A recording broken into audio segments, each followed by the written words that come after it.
Hi, welcome to Daily News on Remo TV.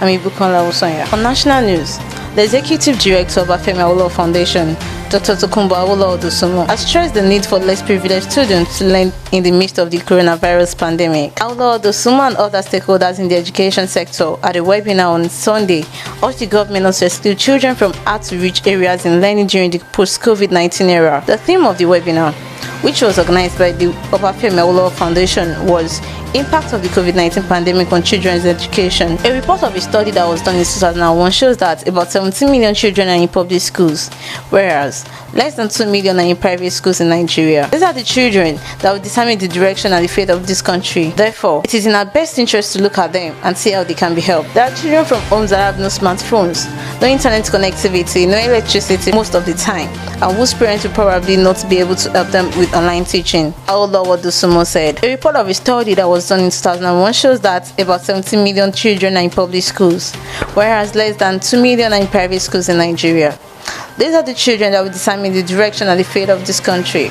Therefore, it is in our best interest to look at them and see how they can be helped. Still on national news, the Minister of State for Budget and National Planning, Mr. Agba, has called for the inclusion of community service in the curriculum of tertiary institutions and secondary schools in the country to encourage charitable and volunteer work. Agba, who was represented by Special Assistant Dr. Philip Budaga, said these are the 5th graduation, 6th matriculation and 9th anniversary ceremonies of the Center for Edo Delta Development Initiative. He said the activities of the center and other similar initiatives were needed to accelerate the plan of the President, Major General Muhammadu Buhari, to lift 100 million Nigerians out of poverty in the next 10 years. On local news, the Ogun State government says it will call a council meeting to discuss security challenges over clashes between farmers and herders in some part of the state. The government said the security meeting would address the alleged military connivance with 8 men who allegedly attacked the people of Yewa North local government area of the state. The special advisor to the governor of public communications, Remi Azan,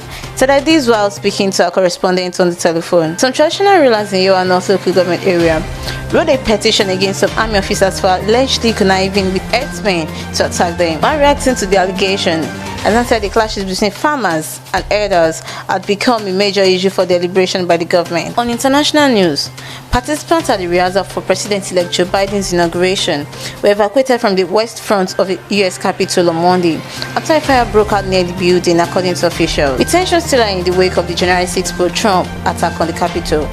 Security officers rapidly whisked away the participants, including members of a military band, as plume of smoke was seen shooting up in the air a few blocks away around 10:30 a.m. local time. But the blaze apparently was not connected to the inaugural preparations, and the city's fire department said no injuries were reported. On sports news, the city of Abuja is set to host the One Service One Medal Games from tomorrow, January 20 to January 24, after a series of postponements due to COVID-19 pandemic. According to the organizers, a record for 15 events will be competed for by the armed forces and the paramilitary. In a statement yesterday, the Director of Grassroots Development of the Federal Ministry of Youth and Sports Development, Dr. Ademola Are, said the championship would help in the effort to churn out more sports talent from the Nigerian military. On entertainment news, the chairman of the People's Democratic Party, Akwa Ibom State Chapter, Mr. Udo Ekpenyong, is reportedly dead. A family source disclosed that he died early hours of Tuesday in Uyo due to COVID-19 complications. The late chairman and former commissioner of local government and chieftain affairs in the state was elected as the PDP state chairman less than 1 year ago. That will be all for today on Daily News.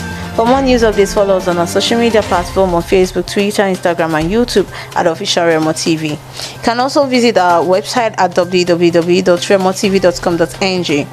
I am Awolowo-Dosunmu. Goodbye.